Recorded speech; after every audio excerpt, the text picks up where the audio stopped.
Welcome! In this tutorial, you will see how to calculate a probability distribution for a discrete variable and how to calculate the expected value of x, also called the mean, and then we will calculate the variance and the standard deviation for this distribution. We will do this using Excel. To get the most out of this video, you can type the numbers in Excel and follow along. You should stop the video and rewind at any time to make sure you followed every step. Okay, let's get started. First, a short definition. A probability distribution for a discrete variable is a mutually exclusive listing of all possible outcomes together with the probability of each occurring. Suppose the director of the local pound has collected data during the past year about the number of rescue dogs brought into the facility each week. The results for the past year are as follows. You can see in column A, this is a mutually exclusive listing of the number of dogs per week from 0 or no dogs brought in to the most number of dogs brought in a week, which is 10. The frequencies for each possible outcome is listed in the next column, column B. So, for example, there was 1 week where no dogs were brought in. There was 1 week where 1 dog was brought in. There were 3 weeks where 2 dogs were brought in, and so on. This example shows the frequency of each outcome, so it is not yet in the form of a probability distribution. To create a probability distribution, we must first divide each frequency by the total. So let's start by using Excel to sum up the frequency column. We type equal SUM, open parentheses, then select the values B2 through B12.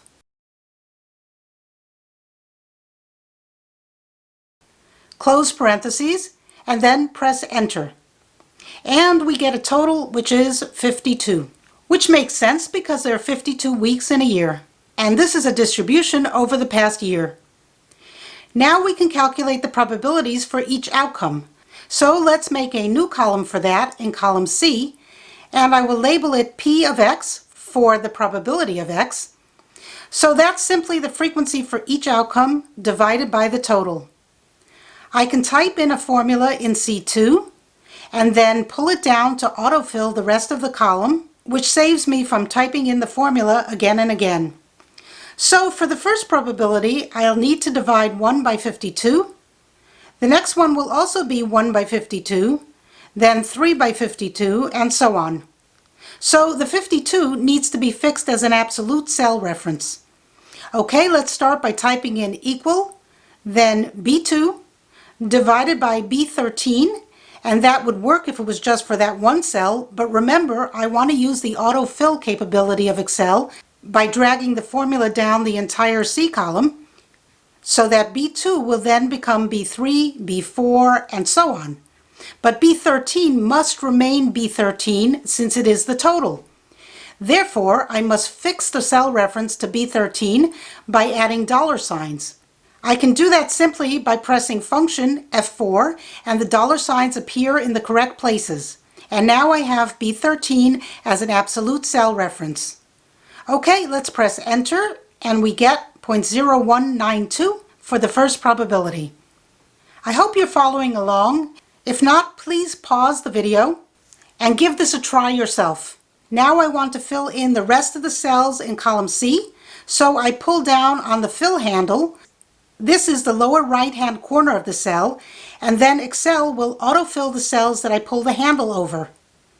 And so instead of typing a formula for each cell, I just type it once and then use the autofill function to fill in the rest of the cells. So these are the probabilities associated with each outcome. Now remember, the probabilities of a mutually exclusive and collectively exhaustive listing should add up to 1, right? So let's see if that is the case.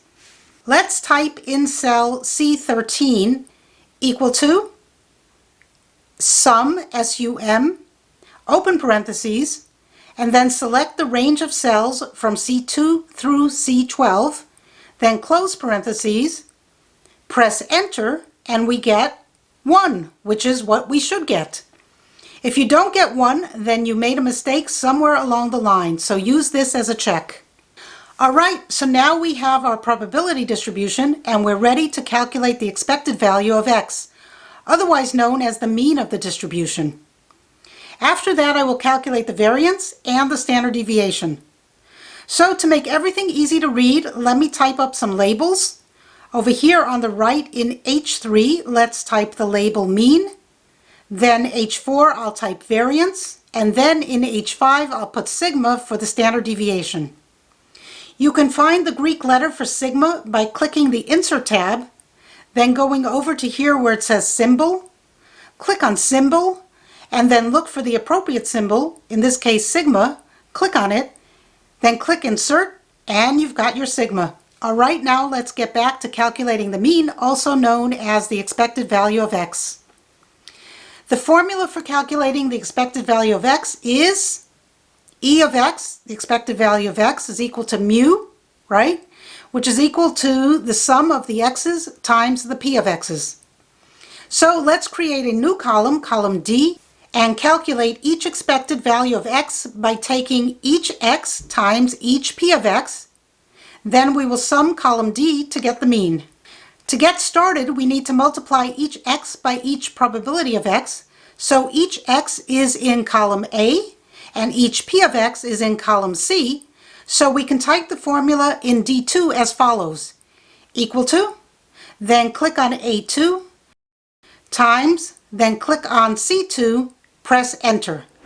And we get 0 since x is 0, so x times p of x would be 0. Now let's use the fill handle to autofill the rest of the cells. So click and drag the fill handle down.